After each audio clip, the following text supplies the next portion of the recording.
International Jobcenter lost, right, is when they picked the Zeri. So is it going to be as fruitful? Potentially. I mean, the Zeri and the Lee Sin again, we're seeing that same thing the International Jobcenter did when they have the likes of the Nautilus available.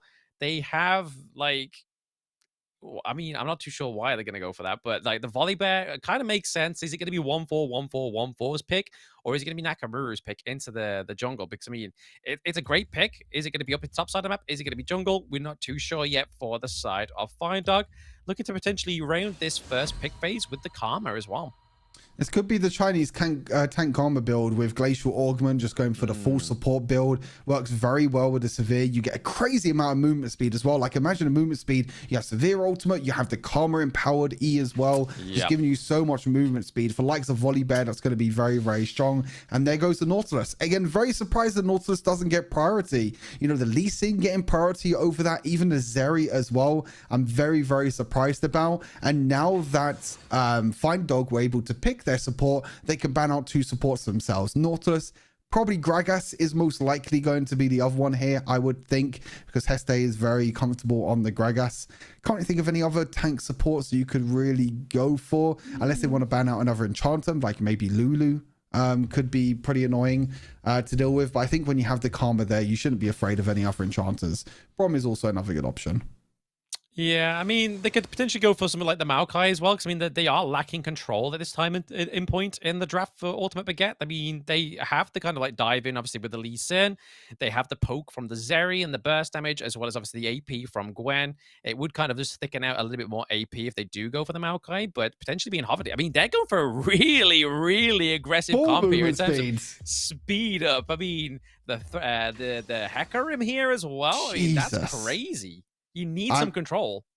Hecarim's going to have infinite AD this game, basically. Like, he's just going to be zooming around the map. Karma movement speed, severe movement speed as well. What more does Hecarim need? He's going to be absolutely crazy this game. I mean, I'm not too sure if it's actually going to work in their favor, to be fair. I mean, the reason why Hecarim is pretty weak right now, well, I wouldn't say weak, but he's not really played a lot in competitive, is he's just not as reliable as the other junglers. He's not as easy to execute compared to other junglers. Dr. Mundo, though, that is very interesting. There is quite a lot of AP damage with the Karma, the Volibear, and also the Hecarim, and Dr. Mundo can be pretty annoying to deal with, and it looks like their support pick is actually going to be Maokai. I mean, they definitely need control. If they don't go for control with this, it's kind of like they're just letting Fine Dogs like 0 to 90 Bugatti draft list halfway with it. I mean, Lulu offers a little bit of control here as well, obviously with the polymorph as well as the knockup as well, but I probably would have preferred the Maokai personally, but Dr. Mundo more likely going to be up in top side of the map. Gwen mid lane, Lee Sin into the jungle. Very interesting. I mean, are they going to really lock in this Zoe? Oh, okay. A lot of damage coming in through here as well. Oh, I love Fearless Draft. I absolutely love it. I mean, we have double enchanters. We got a Zoe mid lane. We got a Hecarim, Dr. Mundo as well, which I never would have thought I would see. I mean, this is the draft that we love. Enchanter supports, AD carries. This is what Fearless brings. You know, when so many tank supports are out the pool, the priority of the likes of the Karma go up, the Lulu go up, especially because there's so many hyper carries still left. The Zeri, the Severe. Yes, Kaiser's out the pool, but that's still going to be really strong. And then you got still Volibear against Gwen, which is going to be a very interesting matchup in the top side. Lee Sin jungle for Final Wax, one of his strongest picks when it comes to solo queue and climbing up the rank. So that's going to be interesting how he's going to adapt that into competitive, but so many picks to look for in this. It's going to be really, really interesting. Yeah, I mean, is it going to be enough to kind of round out Ultimate Baguette's victory here for a 3-1 scoreboard, or is Fine Dog going to get that extra point on the board? I mean, it's going to be really, really interesting. Obviously, the difference in the comps here, obviously a lot more aggressive for the side of Fine Dog in terms of obviously being able to kind of just speed up whenever you need to, kind of going for those great engages, trying to catch off your enemy team with that speed and velocity, but then also to have Faker Apo into the backline as well. Obviously, Zoe, for those that probably, if they're not new to it or anything like that, long range poke, further the projectile goes, the more damage she deals, but already trying to preempt that kind of invade into the enemy jungle. They find out, and then Final Wax was going to go for it. He was looking, he's feeling cheeky. A bit of an early aggression. It does look like the runes suggest that we are going to be getting AP Karma instead of the Enchanter version, which I thought we was going to get the Enchanter version just in general. You know, the Glacial Augment has really great synergy with Karma and just Enchanter items in general. Like Harmonic is very, very powerful at the moment in the current meta. So kind of surprising, especially when you have a Severe by your side. Maybe if it was someone like a Kaiser instead that has more carry potential, could have gone towards that. But it does look like it's going to be an AP version. Meanwhile, it's Zoe against Gwen up in the top side. And this, I don't think the mage is going to have a very, very fun time against the Gwen. Because after Gwen gets her W, good luck dealing damage. Exactly. Just completely block the projectiles. But then again, she's got to time it correctly, right? Because, I mean, that's going to be on cooldown as well. They've got to be careful. But speaking of careful, Karma taking a few blows here, trying to take the heat off of Inveli here into the mid lane. Severe, no kill on the board just yet, but in terms of obviously the gold lead, she is behind ever so slightly in terms of the Zeri onto the side of Ultimate Baguette. So they've got to be careful. They've got to make sure that potential first blood, if they really want to get the foot through the door for Fine Dog, needs to go to themselves. Mundo just trading against this volley bear at the moment in the bottom side of the map. Again, Zoe trying to have a little bit of a fun time with Gwen. Actually, might be looking for a kill here with the Drowsy coming on through as well. Not too sure if it's going to be enough damage. The barrier with the passive, not enough in the end. Meanwhile, on the other side, looks like another tower dive's coming on through. Ooh. They get the kill. Heste takes the perfect tower shot in the end and is able to finish off the kill there in the bottom side. So win in the end for Baguette, getting that trade onto the bottom side of the map, getting that win with that extra engage as well. Hecarim still looking at the top side. Oh no, the bubble, the sleep comes through. And Patres just needed to play a little bit more passive. They already won by getting a kill on the bottom side of the map, and Patres should have known that he was weak side there, but unfortunately not being able to get anything. Lee Sin, oh no, final wax. Oh, it is not looking good. It's all a bit messy right now in this game. It is all a bit up in the air between these two teams. Kind of just rotating a little bit too slow, taking a little bit too long, hesitating to make those shots, calls for either of these teams. But they are one apiece right now. We are seeing that Fine Dog is just ever so slightly ahead in terms of the gold lead, which can basically change in a moment's notice. But yeah, very interesting, the fact that they're just kind of like making just all these kind of little mistakes, but I feel like it's just because of what's at stake within this matchup, right? I mean, this is game point for Ultimate Baguette for the second time. This could be another point on the board for Fine Dog to get all the way to that best of 5. Zori is surprisingly having a pretty nice time here up in the top side against the Gwen. I'm kind of surprised how much of an easy time Zoe is having at the moment. But I think with that extra bit of gold that she was able to get, she can actually pick up the Boots of Mana. You see, Gwen has to go back to base. Surprisingly, Gwen actually went for Boots of Mana as well, which is, in my opinion, not really the best option. You would rather go for maybe Magic Resist. This game would be really good to try and stop some of the damage that's coming through from the Zoe, and then the Volley Bear later on as well. Catching the rotation there is Karma, getting eyes on Hestes, because I mean, we saw a bit of a rotation there. I mean, Blade Bay Prodigy has the flash in, has the sprint if it really needs to. Another kill has top. The ultimate, but yeah, kill top. We are getting some shielding being taken off here into the bot side of the map though, so some more going up the side of Ultimate Baguette for now. But it is a 3v2, and the speed is going through. Lightning McQueen would be proud, but we do see the Mundo Ultimate being procced here as well. He's gonna be the front line. The knockaway is gonna be enough to get them out of that one, but Severe will not survive. We have bot side Zeri coming through as well. Got to be careful. Hecarim is on the run, 0 to 90 on his horse. Got to be careful into this bot side of the map. Are they going to look for anything at all? No, they don't even look for the invade as well onto the red buff. Instead, they're just going to play passive. They're just going to walk back as well. Looks like Baguette was maybe hoping that Hecarim would have overstayed at the red buff there to try and get an advantage. But so far, Hecarim has just been camping this top side at the moment and camping Patres in this top side, and it's been very difficult right now to try and, you know, for Patres to try and get this lead over Zoe. You know, Zoe is nearly 2,000 gold ahead already in this lane, and once Zoe gets ahead, she normally struggles against these tanks, but there's not too many tanks on the other side. It's just the Dr. Mundo, and that's it. She can find a bubble on any other target. Could be lights out for this game number 4. Hecarim multi misses though. Yeah, does miss. The Enchanted Ensemble is up. It's going to be a fight for this one. Who can get the smite? It is going to be the red team that get the smite onto the Rift Herald for now. So a big priority for the side of Fine Dog once more. This is 2 back-to-back Rift Heralds they're able to secure as well. They're definitely playing a lot more stronger into the latter part of this Fearless draft. Yeah, they're coming up with some of these pocket picks. We already saw in the previous game with the Dyna. Oh, no, Hecarim. Patres? No. Patres? Oh, wait, that's one. Okay, he was able to trade this time. That's a good trade, to be honest, because, I mean, Zoe unfortunately didn't have any of the kills before, so he doesn't get any shutdowns, but it's still nice to trade 1-for-1 because this Hecarim, as I mentioned, is just sitting this top lane the entire game.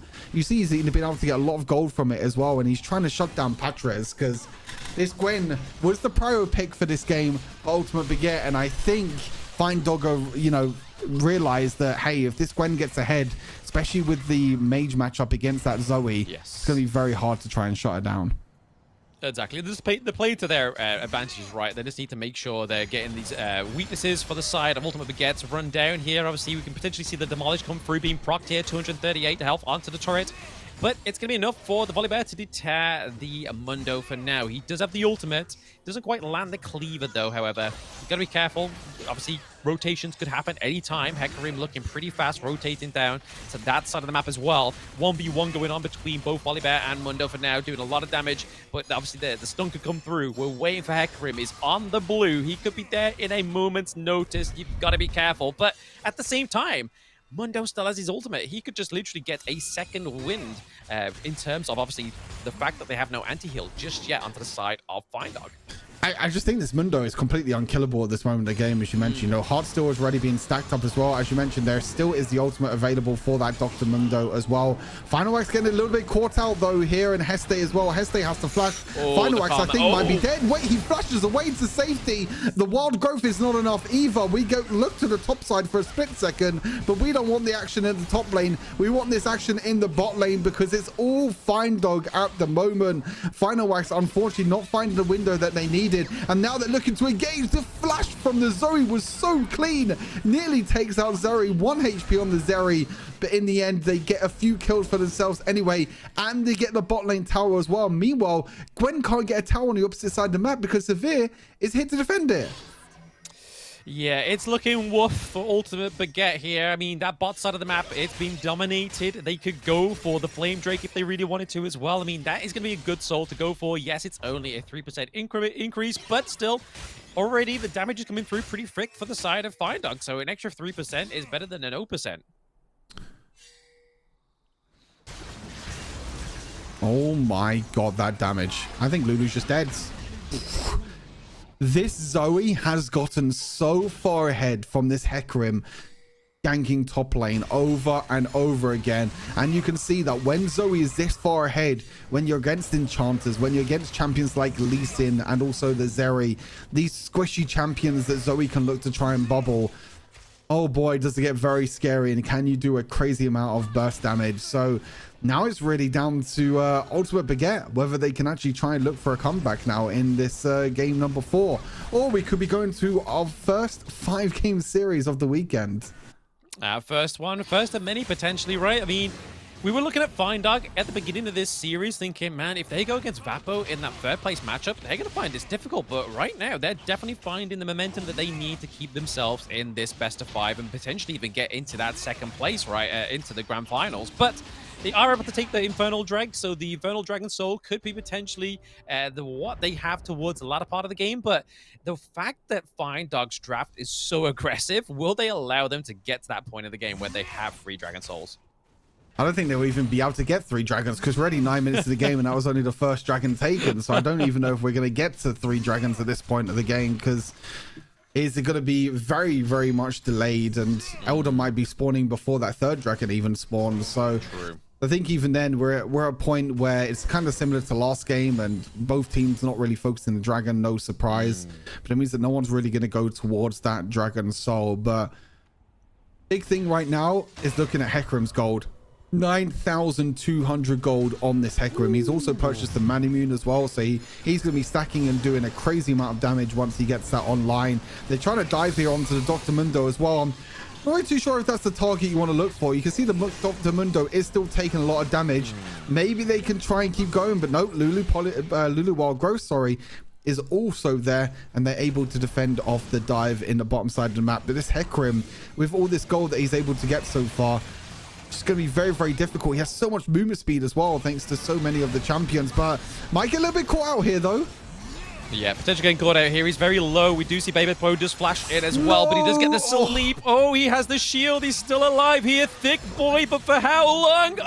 Oh, the Zoe projectile from downtown gets the kill onto Beyblade Prodigy there. So Mundo actually going down for the second time in this match. He does build the Hydra, though, as well. Obviously going to get a little bit more of that damage over time as well. But is it going to be enough? I mean, right now, the fact that Dog have very little anti-heal, and they're already doing this amount of damage to the Mundo is pretty scary. Yeah, it is. I mean, the big thing with Dr. Mundo is he has a lot of HP, but he has no resistances at all with this. There's another bubble hitting there onto the Lee Sin, and Zoe's just become more and more of a nuisance in this game because it's just so scary to try and deal with the likes of the bubbles and also the Qs coming on through. You're seeing Gwen, though, trying to do a little bit of burst damage here. Maybe Patras can get a solo kill. Unfortunately, he doesn't.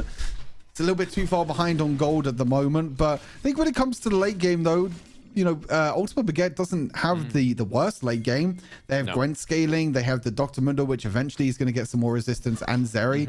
I'm just very worried about this Lee Sin. If Final Wax is able to get any sort of picks or any sort of advantages around this map, because normally Lee Sin is this champion that you want to snowball. We saw it in the last series. If Lee Sin doesn't get ahead in this early game and isn't able to snowball the game out of control, then it becomes very difficult to try and find these picks. Yeah, very difficult. I mean, to be honest, the Ultimate Baguette seemed to have a little bit more of a pressure into the bot side of the map here. Obviously, constantly trying to push a wave through, kind of just got a siege into the bot side to take a bit of pressure off for the rest of the rift for themselves. Because obviously, mid lane, they've lost their T1. Top side, they've lost their T1 also. And the gold lead still not going up in their favor there. We do see the ins and outs of Faker Apo onto this Zoe, doing so much damage onto Mundo already, just chunking his health. And the team fight's not even begun yet. Yeah. You're seeing how annoying these bubbles are getting when Zoe gets ahead. When she's behind, she's pretty useless. But once she's ahead, she becomes one of the most annoying champions to deal with. And that was really the focus this game from Dog. Really, the Nakamura was trying to get this Zoe ahead as much as possible. I think might have ganked Zoe's lane like 4 or 5 times this game before the 5-minute mark. Like, he was just constantly going up there over and over again, trying to get this Zoe ahead. And it's worked well so far. So far so good. It's worked well. But now it's about how they're going to use that lead to try and close out this game. Because at the moment, we haven't had a few kills in a while, and it's been a bit of a stalemate for the last few minutes. So slowly, Ultimate Baguette have been able to stabilize this game a little bit. They do have to use the oh my god, look at the bubble again. Final Wax has to use the Quicksilver to get away from that one. Zoe bubbles have been clean this game, but yeah, as I was mentioning, the game's been a little bit stable. Saying that, Heste trying to feed Hestes into the enemy team. He does get the takedown as well, so that is another kill going over to Nakamura for now. It's just the poke coming in from this area that's really kind of like pushing back the side of Dog for now. So we can already see she hasn't died once, so I feel like if as soon as they take this area off the board, they could just all in, but oh my goodness. Final Wax has taken so much damage. You can't even go back in to try and pick off the backline. The Karma is just constantly slippery. Zoe, severe as well. They just can't get on top of them. Zoe is just looking absolutely disgusting in this draft, to be honest with you. It just looks so scary to try and do it. And now here comes the movement speed. Here comes the raging bull of the Hecarim. The volley bear jumps in onto the back line as well. They're trying to survive all they can. Gwen is still 4 HP though, so Gwen can look to try and clean up this fight if she wants to. And there's the 1 kill. They could try and look for some more here. They do need to be a little bit careful because that Zoe poke can still do a lot of damage. But that's a good trade back in the end, though. It's a 1-for-1 trade, or 1-for-0 trade, sorry, I should say. Now they're looking towards the Baron. I mean, the members of Dog are pretty low on HP, and they do have that Mundo to try and tank the damage. They do. He's just trying to deny the access of the enemy team onto that one. The status does come through onto the Karma. The dominate does come through. Hecarim is gone down. They have no smite contest onto the side of Dog. Is this the comeback for Ultimate Baguette? They get the double kill. They take down majority, all of the team of Dog. That is the ace that they needed. They were waiting for that one. And it all came down to Fine Dog in the end. It all came down to them making the overstep, them making the mistake.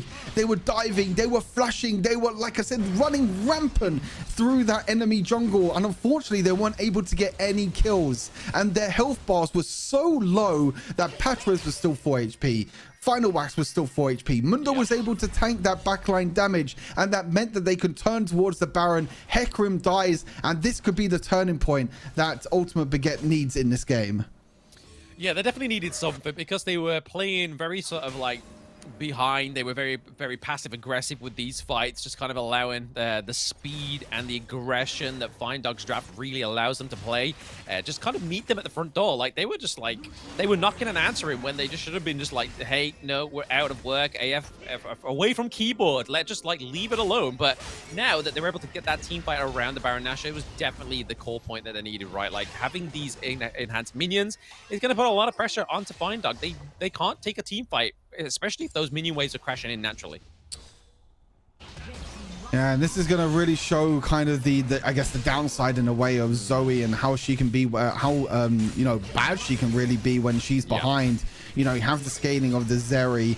The Gwen has scaled up now as well. My God, Final Wax is just absolutely crazy with it. What is he thinking? The Hecarim's diving on through, but I'm not too sure if he's going to have enough damage. Volleybet uses ulti as well. They're trying to do enough damage, but Final Wax is still alive throughout this whole fight. He's just dashing, he's diving, he's dipping throughout this whole fight, and Final Wax is showing why he's one of the best junglers in EMEA. He's going to look for try and find another pick. He dashes away. He's still alive just for now. The Nexus is going to be focused. Can this be it? Is this a comeback for Ultimate Baguette? Heste finishes it with the Lulu. And the turnaround from the Baron Nashor from Ultimate Baguette means they win the series, they win this game, and they move on through to the grand final. What a crazy ending to this series. I thought Fine Dog had it in the bag. You know, Zoe was ahead. They were getting picks across the map. They had Hecarim ahead as well. But they weren't using their advantage well. They weren't able to accelerate that gold lead, get towers, get objectives. They were just looking for picks. They were looking for kills. And one misstep, one overextension, and that meant that Ultimate Baguette capitalized on that, took the Baron, and with that Baron was able to end the game off of one push. Wow, absolutely crazy. Yeah, I mean, we saw, obviously, we were seeing in the draft as well, right? Like, this is Final X's one of big picks, the Lee Sin. I was really hoping for something more in that early part of the game, but he was just being denied. He didn't have the access into the backline, but as soon as he found his stride, especially towards that late game, he was covering distance. Like, he was like from like here to all the way over here, and then all of a sudden he was just in their face and just taking the damage, doing the kills, and just claiming it as well. So even into the base of the Nexus, he just wasn't scared, and that's definitely what we was expecting from Final Wax with that Lee Sin pick. Absolutely crazy in the end. Here are the stats to show things off, to finish it off. And, you know, to be honest, I mean, crazy thing is that Fine Dog still had more kills. Might have even had still the same gold lead as well. Like, the gold was still there. And in the end, I mean, Final Wax coming up huge in the end. You know, again, Lee Sin being such a slippery champion. I was kind of worried about the mid and late game. How does Lee Sin find the advantages? How does he find the ways to make picks? Well, I forgot it was Final Wax. So that's the big difference there. Final Wax, he always finds the plays. He always finds the moments that he can shine. Taking that Baron in the end, capitalizing again from the mistake from Zoe, Severe, and Karma all being 1 HP, and that meant that they couldn't do anything. They couldn't overextend, and they couldn't contest towards the Baron, and that was a big turning point in this game. But it was a little bit close. We nearly got a game 5 today, Blam. Maybe tomorrow will be the day.